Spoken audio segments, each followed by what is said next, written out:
On April 15, 1900, a colossal World's Fair, the size of 300 soccer fields, opened in Paris.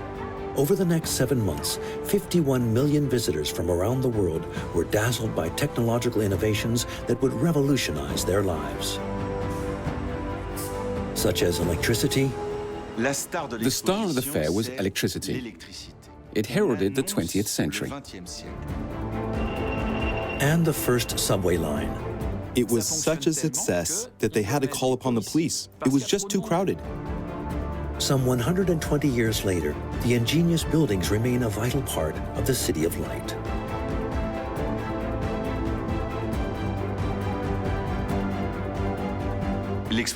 The World Fair changed the face of Paris. Back then, people were astounded by the size of these structures, such as the 14,000 square meter glass nave of the Grand Palais, as big as 11 Olympic-sized pools. It's the biggest there is. You couldn't imagine anything bigger. The low-slung Pont Alexandre III offered an uninterrupted view from the Grand Palais to the Invalides, 1 kilometer away.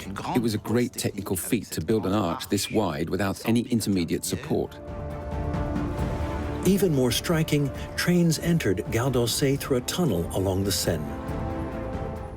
They could get across the tunnel because there were some of the first electric trains.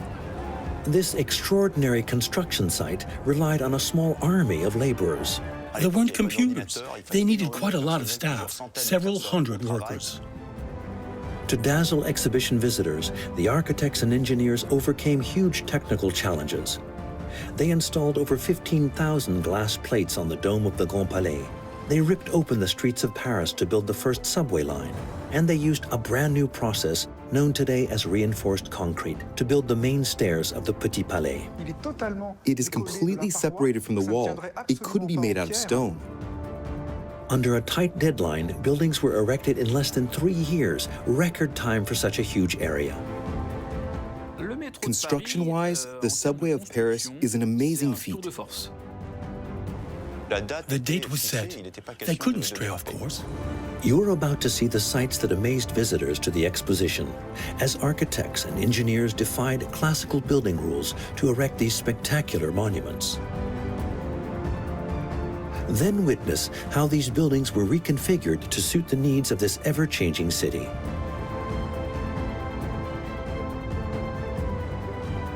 Come discover the incredible heritage of the 1900 exposition.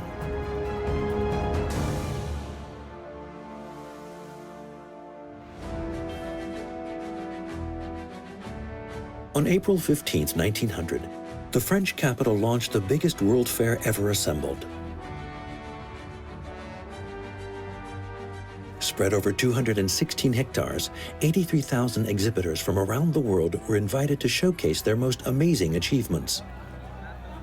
It was the largest celebration ever put together in France. The World Fair was like opening a huge toy chest. It was a mix between a modern-day amusement park and a science and knowledge fair, showcasing French industries. Visitors had access to a Ferris wheel and a huge telescope. They could also attend hundreds of parties, balls, and symphony concerts during the exposition that ended up lasting 212 days.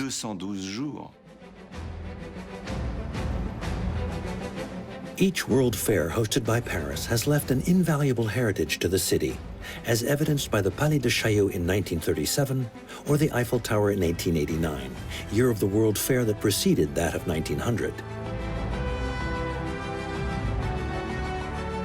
This particular celebration had been a huge success and attended by some 28 million visitors. The 1889 World Fair impressed the Western world as well as the rest of the planet. It was marked by the construction of the Eiffel Tower, which soon became the symbol of Paris. Watch a TV series or a movie set in Paris, and at one point the characters will stand in front of the Eiffel Tower. It's clearly the city's calling card.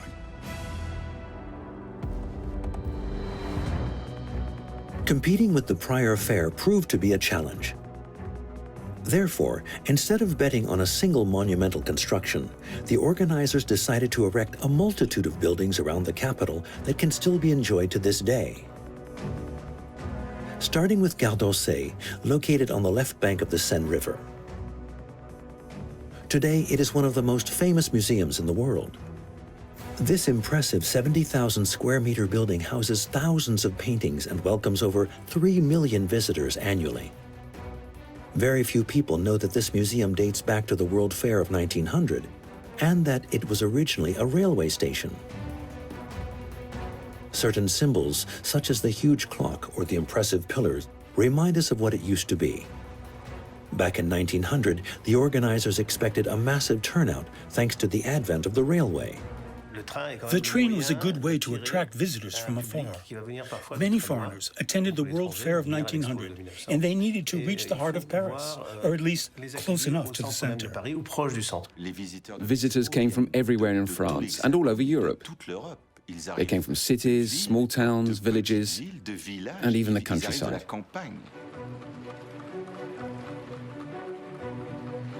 Yet Paris was not ready to accommodate so many people. It was decided to expand Gare de l'Est and Gare Montparnasse. But this was insufficient, as visitors needed to be brought directly to the heart of Paris, close to the attractions. The World Fair of 1900 gave the opportunity to build two very important railway stations. Gare de Lyon served the southeast of France all the way to Italy. And since Gare d'Austerlitz was far from the center, it was decided to bring the trains closer to the heart of Paris, which is why Gare d'Orsay was built. The station was built on the ruins of the Palais d'Orsay, an administrative building that had burned down during the Paris Commune in 1871. The work site along the Seine was massive, yet the station was erected in less than 2 years. The impressive structure sprung up, measuring 173 meters in length and weighing 12 tons, 1.5 times the weight of the Eiffel Tower. In order to link Gare d'Austerlitz to the new Orsay terminus, a new 3,650-meter line was built. It had the unique feature of running underground along the Seine. The split-level ground floor still found in the museum today can be explained by the way the trains entered the station. In 1900, the trains came in under the station. They followed the Seine through a tunnel, through which they moved by electric traction. This method replaced the usual steam engine that would have released too much smoke. The lack of smoke allowed the interior of the station to be airy, painted in light colors, and covered by a glass roof bathing the place with light. The surface area equaled 30,000 square meters, the equivalent of 4 soccer fields. It was a huge glass roof that covered the platforms. And even though these were located further down, the visitor was greeted in the most spectacular way.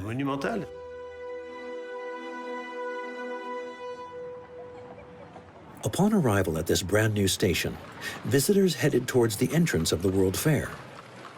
It was only a few hundred meters away, further down from the Champs-Élysées on the Place de la Concorde. 120 years ago, this is where the public would start their visit by going under a spectacular, gigantic door.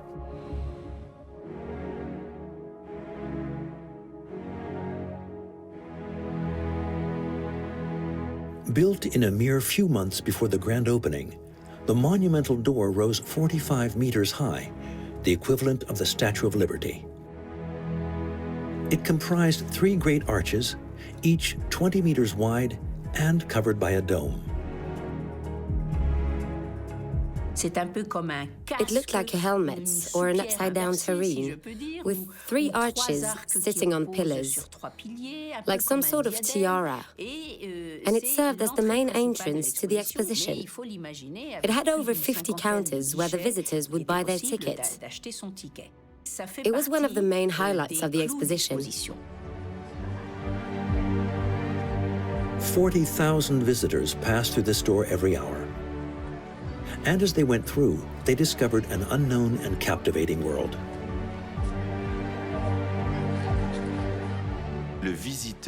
With the purchase of a ticket, the visitor felt something that is hard to conceive today.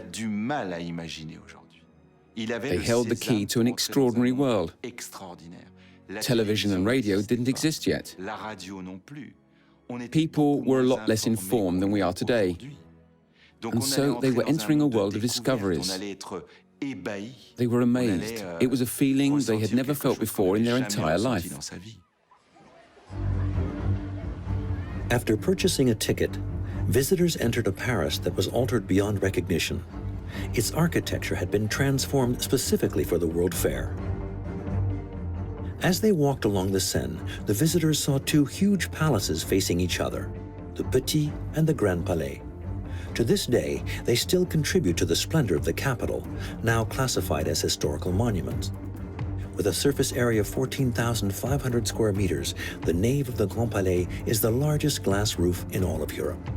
Its sheer size and the space it offers are exceptional. The nave is the biggest covered scene in Paris. It's the biggest there is. You can't imagine anything bigger. Both palaces were erected specifically for the World Fair of 1900. They were built in only 3 years, which was a technical and architectural feat in and of itself. However, from the very beginning, this project was hindered by tremendous difficulties. The first problem was the proximity of the Seine. The clay sand ground was very unstable and couldn't support the future buildings. In order to reinforce the land, architects decided to use stilts. For 6 months, by day as by night, a total 3,400 oak stakes were sunk 10 meters deep, one after the next.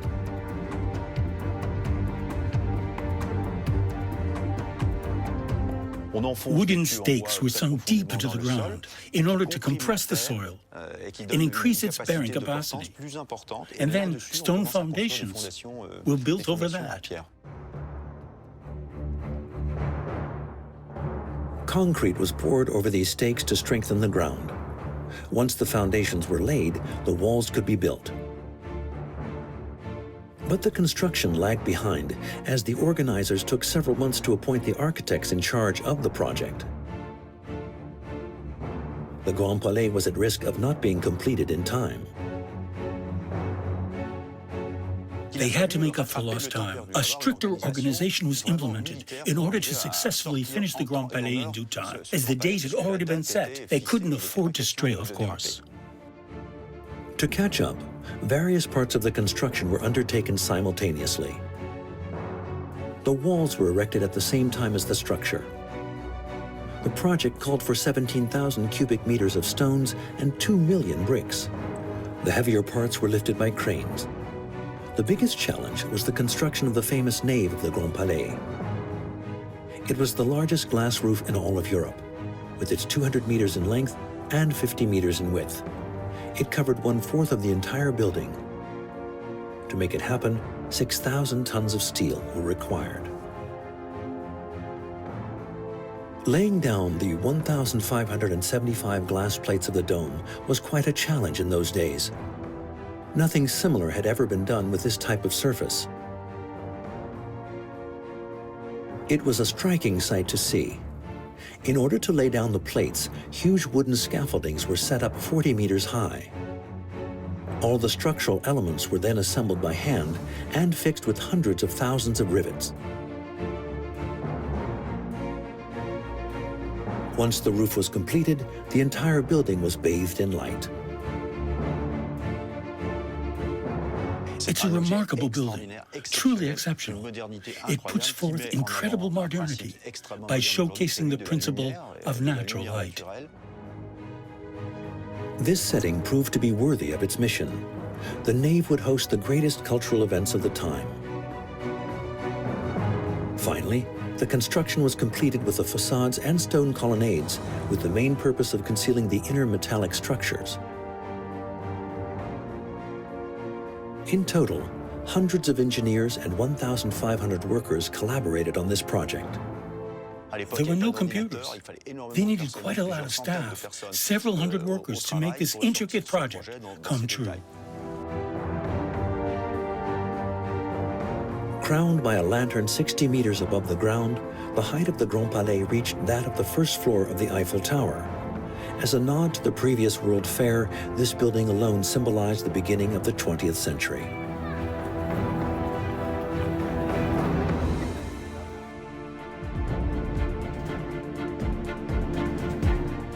Erected directly across the Grand Palais, the Petit Palais was based on the same monumental dimensions.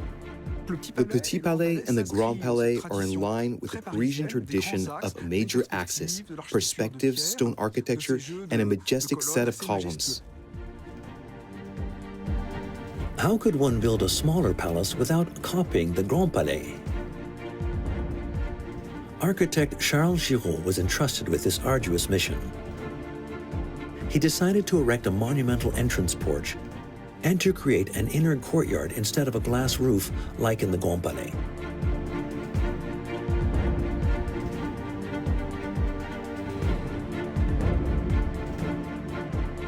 The construction called for great artists who used unprecedented techniques, such as this floor paved with a huge mosaic. These mosaics were in fact assembled before being placed on fresh cement. This process is called direct laying. Both this technique and the general inspiration for the building were Italian. The inner courtyard and colonnade were inspired by the Villa di Giulia in Rome. It's a wonderful Renaissance building, decorated with frescoes both modern and in line with the original criteria. Just like the Grand Palais, the Petit Palais displayed architectural innovations such as this main staircase.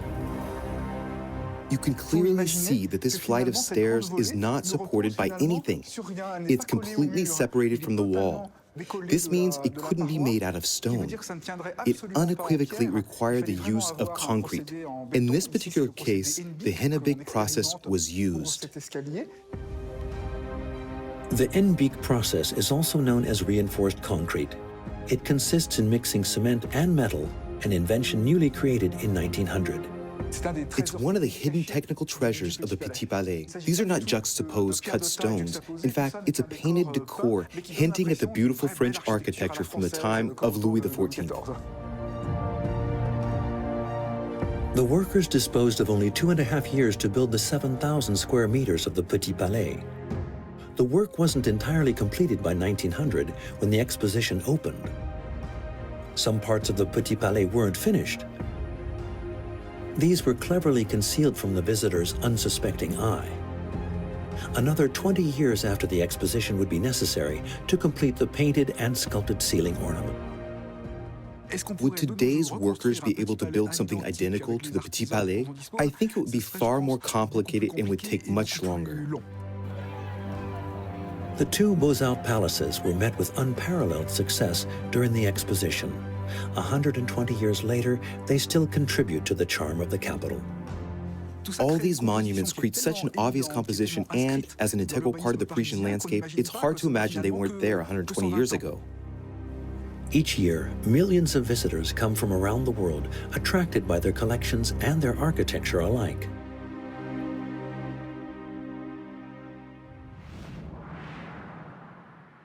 The visit of both palaces was naturally followed by the Pont Alexandre III. There were a great many visitors. You had women in long dresses, sunshades and hats, along with well-dressed men coming and going, crossing from the Grand to the Petit Palais and walking across the Pont Alexandre III, while admiring the stunning view of the Seine.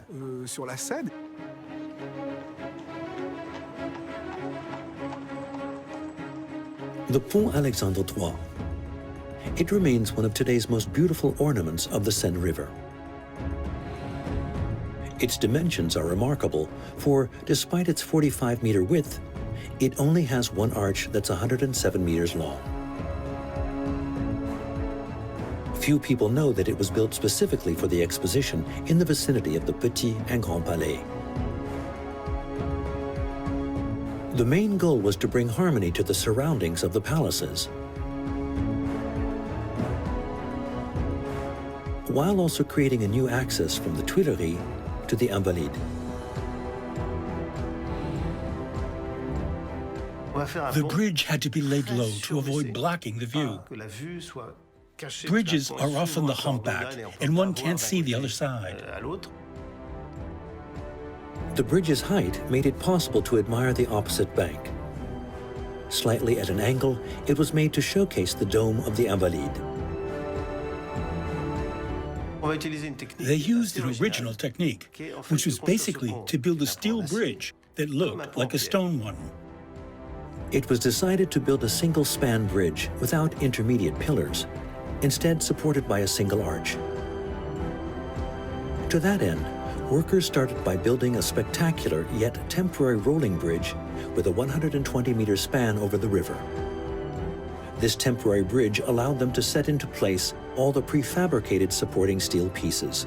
They took huge pieces of steel that they screwed together and shaped like one voussoir, typically forming the arches of a stone bridge. These arches support the bridge, and they obviously rest on both sides of the river. In total, 15 metallic elements were aligned, thus creating an immense arch.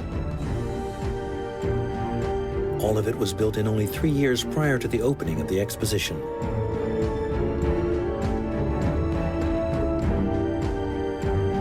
To ensure the bridge's weight was supported without the help of intermediate pillars, massive abutments were built on both banks of the river. We may not realize it today, but the Pont Alexandre III is an incredible technical feat, with its single arch and no intermediate pillars. The engineers of the time were saluted for this remarkable prowess. The last stage of construction consisted in decoration. Displaying the metallic structure of the bridge was out of the question, so everything was concealed behind a rich ornamentation. The bridge was decorated in honor of the French and Russian alliance and named after Tsar Alexander III, who had died a few years earlier. Certain symbols, such as the nymphs from the Russian river Neva, stand as a reference. Finally, the bridge was illuminated by 32 bronze lampposts. Big stone columns supporting golden statues were raised on all 4 corners of the bridge. There are garlands and masks on the sides, and even the arches are decorated. This bridge is worthy of appreciation, both as a work of art and a technological feat. It allowed visitors to cross over to the other side of the World Fair, and it's still considered one of Paris's most beautiful bridges to this day. The organizers of this great celebration had one goal: to dazzle the visitors by proving France's superiority to the entire world. They were determined to use all means available to the French state to ensure this exposition would be the most striking ever put together in the entire world. And so they used all the necessary technology to create something convincing, both on a technological and an aesthetic level. The organizers lived up to their promise thanks to one particular invention: electricity. The public discovered a revolutionary source of energy able to power numerous attractions while lighting up the streets and their buildings. The star of the exposition was electricity. It heralded the 20th century, and people were convinced it would play a crucial role throughout the dawning century. Over 7 months, more than 38,000 kilowatt hours were produced to light the entire World Fair. This is the equivalent of 1.5 million 100-watt light bulbs used for 24 hours. In order to produce this amount of electricity, a massive Galerie des Machines was built. It housed steel monsters working non-stop at full power. These were 40 machines like this one, each weighing no less than 70 tons and powered daily with full wagons of coal. For this particular engine, there were between 5 and 6 boilers working constantly with a daily supply of 30 tons of coal. The maximum power of this single engine was 1,100 kilowatts, which equates to 1,000 flat irons working simultaneously. It's just like a steam engine. The only difference is that a locomotive uses its wheels to move forward, while this type of steam engine doesn't move. It only has one wheel turning in the center that's called an alternator, and that's what produces electricity. In comparison, we would need 1,600 of these engines to produce the equivalent of one nuclear reactor. The engine had to work non-stop, otherwise it would have caused a power outage. At first, far from winning unanimous support, electricity instilled fear. Several journalists and part of the public were concerned about the huge amount of electricity being used. They worried and wondered if this electricity might be able to get out somehow and attack them.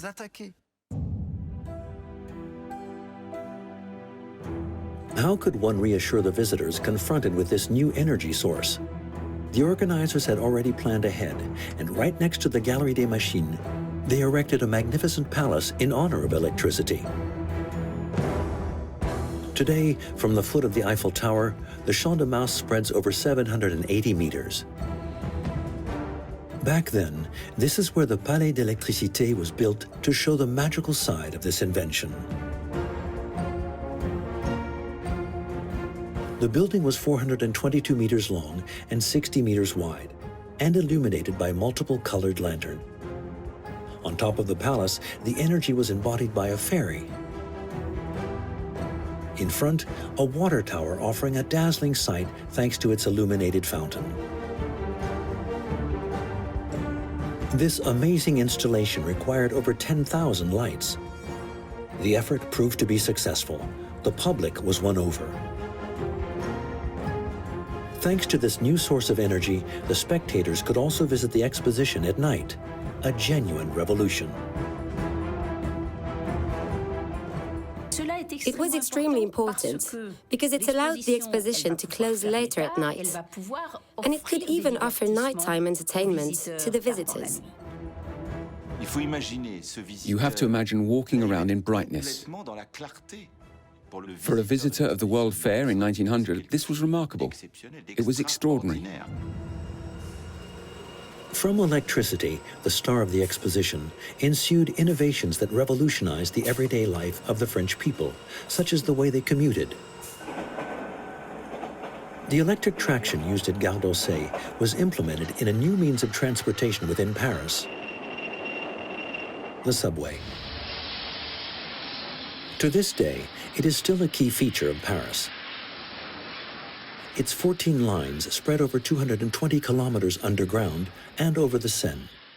It is one of the densest railways in the world, a symbol of the city. Over 1 billion people use the subway every year, which amounts to 49 users per second. Yet few people know that the subway was specifically built for the World's Fair of 1900. Prior to its construction, moving about the capital had proved difficult for the Parisians. In 1900, moving around Paris was somewhat perilous. There were horse omnibuses, tramways, and thousands of horses all around Paris, struggling to make it to their destination.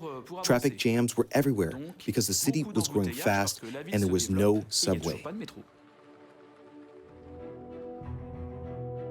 Shortly before the opening, Line 1 was conceived, the first subway line. Back then, the goal was quite simple: to cross the city from east to west, serving the main attraction sites of the World's Fair, from Porte de Vincennes to Porte Maillot. It was a straight line going through the most popular places of the capital, such as Rue de Rivoli and the Champs-Élysées. But this project was far from earning unanimous support. The subway transgressed a taboo, the idea of entering a dangerous world. Parisians weren't gophers. You couldn't put people inside tunnels like common miners. For a lot of people, it was unnatural. The underground is the world of the dead. Nothing was worth traveling underground next to the dead bodies. Going underground was horrendous. They felt they were going to meet the devil. Some thought the subway would be useless and no one would use it. The plan was to build an underground subway with electric traction, a first. The size of the station was set to 75 meters in order to extend the length of the trains if need be. Construction received the go-ahead only 2 years prior to the World's Fair. Quite a short deadline for a project of this magnitude. In terms of construction, the Paris subway is an undeniable feat. The digging started on October 4th, 1898, and the line was opened to the public on July 19th, 1900. In the span of a year and a half, the workers managed to dig 10 kilometers across Paris, which was absolutely phenomenal. The work site was spectacular.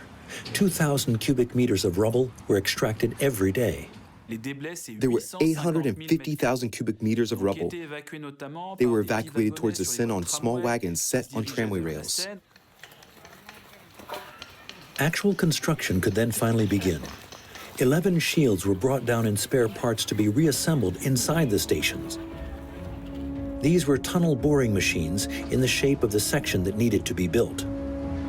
A tunnel boring machine is shaped like a cylinder, and it supports the weight of the overhead ground.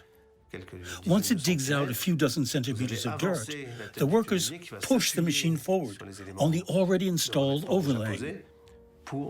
That way, it progresses on its own path. Workers dug in front of the shield, while bricklayers would build the vault behind the machine. The tunnel boring machine moves forward as it progressively digs out the ground. The workers behind it lay down the bricks to permanently support the vault. These machines dug about 2,800 meters of tunnels. However, work had to come to a stop. 11 shields were provided, but it soon came to light that the ground of Paris at this depth was not suitable for this type of boring. In fact, the soil underneath Paris was far too unstable. There was a risk the ground could collapse on the workers. It was therefore decided to switch to the cut and cover method. In other words, the trenches were built in the streets in open air. Parisians could see open trenches in the heart of Paris. Rue de Rivoli was ripped open, even though it was supposed to be a hidden work site at first. Then, the tunnels were covered with a steel deck. When you drive, walk, or ride a bike on the Rue de Rivoli, at one point, you're on the steel deck. Finally, a third method consisted in making a wooden tunnel, as is often the case in mines. The workers dug a tunnel supported by a wooden frame. The ceiling adopted the shape of the final vault. Then the tunnel was widened and bricks were laid on wooden soffits.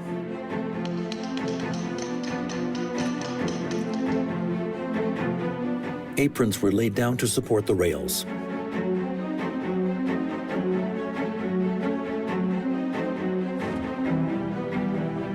Technical means were not as advanced as they are today, meaning the rails had to be laid down by hand. This gigantic task made timely delivery impossible. Hence, the subway wasn't ready for the opening of the exposition. It is only 3 months later, on July 19, 1900, that Line 1 was finally inaugurated amidst strong apprehension. The first subway users were nervous about climbing aboard the cars and traveling in the dark. It wasn't an easy thing to do for people back then. And yet, the users were immediately enchanted. The subway was a complete and utter success. Thousands of people used it on the very first day.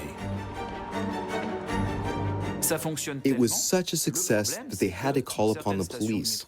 There were too many people in some stations. The crowds had to be controlled.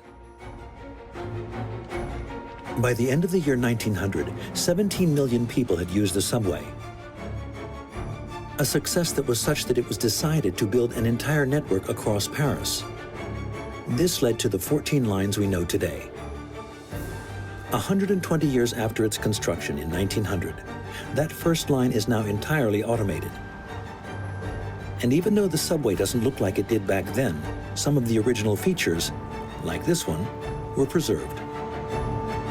Designed by architect Hector Guimard, a symbolic figure of Art Nouveau, these subway entrances caused a huge scandal. People considered them an atrocity and degenerate art. They saw the small, illuminated spheres hanging above the entrance and thought they were the eyes of a monster. It was very divisive. But the main goal of the subway company was to get the people talking about it. In that regard, it was very effective. 120 years later, these subway entrances are classified as historical monuments and considered an exceptional heritage. Back then, building efficient public transit was crucial to allow the public to visit the entire exposition. You couldn't possibly see the entire exposition in a single day. You had to go back. People went once, twice, 10, 20 times even. On top of the subway, another means of transportation was designed to facilitate the visit of all the monuments around the Eiffel Tower, such as the Petit and Grand Palais, the Pont Alexandre III, Rue des Nations, and the Palais de XXth. It was the moving walkway. Contrary to the subway, the moving walkway was above the ground. It was some sort of platform built on top of two viaducts, spreading over 3 kilometers, on which were laid 2 moving walkways. Each moving walkway offered the users a different speed. One would move at 4 kilometers an hour, while the other could reach about 8 kilometers an hour. It allowed the visitors to travel 3.5 kilometers in just 26 minutes. It was the ancestor of the escalator. This invention was undoubtedly too advanced for its time.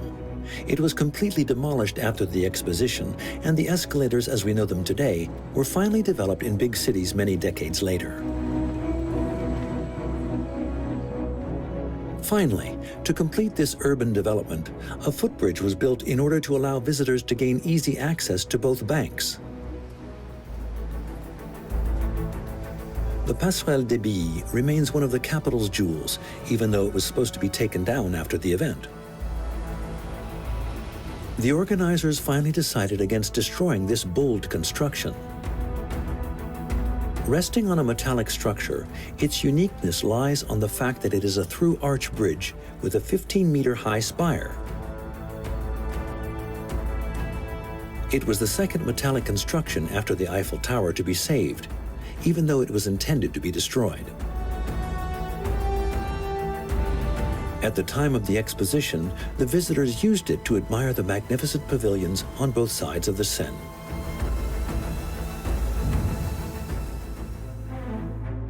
Stretching over 1 kilometer along the river, where the 3-lined walkway is today, huge buildings were erected by 40 exhibiting countries. Their main goal was to prove their power through monumental constructions. The World's Fair was a show of force. The participants wanted to prove that they were competitive, or even that they were better in certain fields. Each pavilion was competing with the others. The dimensions of these palaces were spectacular. The German pavilion, for example, had a floor space of 700 square meters and rose 37 meters high, the equivalent of a 12-story building. Despite their beauty, these buildings were not meant to stand through time. After the Exposition, they had to be taken apart. These were temporary buildings. They were made of destructible materials in anticipation of the end of the World Fair. And so they used materials such as jute fiber, cement, and plaster of Paris. The palaces were built with a simple wooden structure, but to give the illusion of longevity, they were covered with columns and fake decorations.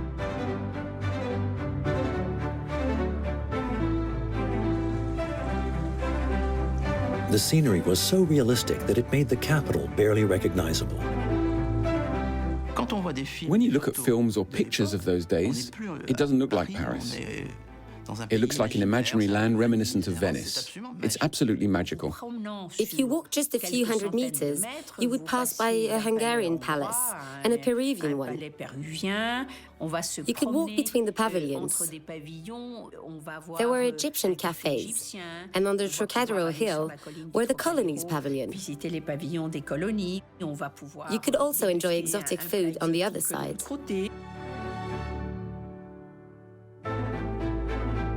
Even though all these pavilions were destroyed after the celebration, some vestiges still remain in Paris. They were bought, preserved, and scattered all around the capital. Set against the Palais des Manufactures during the exposition, Porte de Sèvres is one of them. 120 years later, it is now in a park behind the church in Saint-Germain-des-Prés in the 6th arrondissement of Paris. Another treasure of the exposition still remains in the heart of Paris inside the Gare Museum. On the big boulevard, 700,000 visitors come annually to admire wax reproductions of the biggest celebrities. But that is not all. The museum has kept one of the key attractions of the World Fair of 1900, the Palais des Illusions. It's a room where sections of mirrors are placed, here and there, and at one point, they start to move. There are also projections, and the entire room becomes animated and illuminated. You can see your reflection. It disappears before reappearing. It's absolutely magical. With this contraption, the setting of a Hindu temple can switch to a jungle. The attraction actually relies on the principle of a giant kaleidoscope. In a hexagonal-shaped room, 6 small mirrors are placed in each corner, in parallel pairs. By rotating these structures by 1/3 of a turn, the entire backdrop of the room suddenly changes. People were in a state of awe. This complete illusion was a total surprise. This device bears a strong power of attraction, and it still exists today. The most extraordinary thing is that we're still amazed by this. With around 2 million visitors, the Palais des Illusions was the most visited attraction. In doing so, the World Fair of 1900 heralded the beginning of a new era marked by moving pictures. It was a place of innovation during a key time, notably for the world of entertainment, the history of cinema, and the audiovisual industry in general.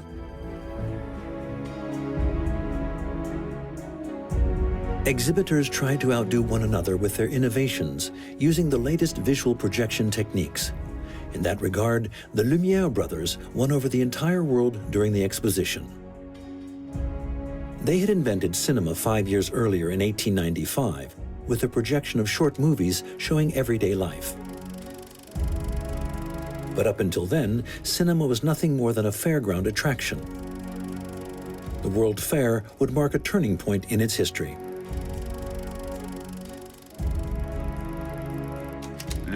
Cinema is a French invention. It would be remarkably showcased during the exposition of 1900. The Lumière brothers were entrusted with an extraordinary challenge. In 1899, the organizer of the World Fair ordered a very unique performance from Louis Lumière. He wanted a never-before-seen giant projection. With the help of a giant screen, a broader audience would be able to enjoy these films. At first, Lumière wanted to make these giant projections under the Eiffel Tower. It would have been even bigger and greater than what he ended up with, but the wind made it impossible to install a giant screen there. That would have been crazy. And so he settled for the famous Galerie des Machines. A section of the Galerie des Machines was transformed into a reception hall that could accommodate up to 15,000 spectators. Louis Lumière hung a huge 400-square-meter screen in the hall, but it needed to be kept wet. This ensured the transparency, which was needed in order for the projections to be seen on both sides. So a huge pool of water was placed underneath it. And each day, the screen was dunked in the pool before being lifted back up. It required tremendous machinery. And when the spectators looked up to the giant screen, they saw none other than themselves. Louis Lumière showed images of the exposition he had captured a few days earlier. They could see the famous moving sidewalks. The people seemed so fascinated by the camera filming them that they sometimes lost their balance or started fooling around. It was some sort of mise en abîme, showing the exposition during the exposition, which was quite interesting to the audience. That's probably why this attraction was such a huge success. It was an incredible triumph. In total, these projections were seen by close to 1.5 million people during the 7 months of the exposition. This represented a turning point in the history of cinema, which was recognized as a true art form from that moment on. Thanks to its 420 screens, Paris is the capital offering the most movies in the world. Other inventors tried to compete with the Lumière brothers' accomplishment. With the Phono Cinema Théâtre, audiences witnessed films with synchronized sound for the first time.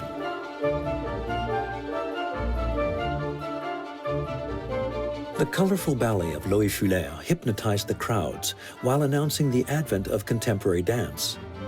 Finally, the cinéorama took the spectator on an immersive adventure. The cinéorama was a totally crazy project, imagined by an equally crazy man named Raoul Grimoire-Sanson. He designed a gigantic wooden frame where he placed 10 cameras, one next to the other, on a tray. These 10 cameras worked simultaneously, since there was only one crank angle linked to a single axis, setting into motion all 10 camera mechanisms. These machines were also used as projectors. He then placed this unusual device inside a basket before lifting it off and capturing images.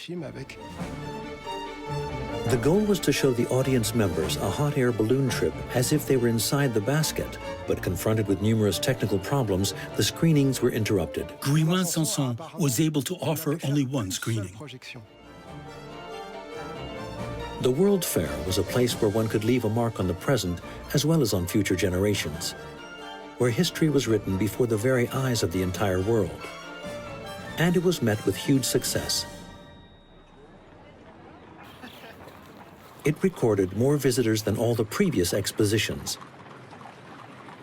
A total of 51 million visitors walked on its ground. It was a world record, a record that was only broken by the Japanese in Osaka in 1970.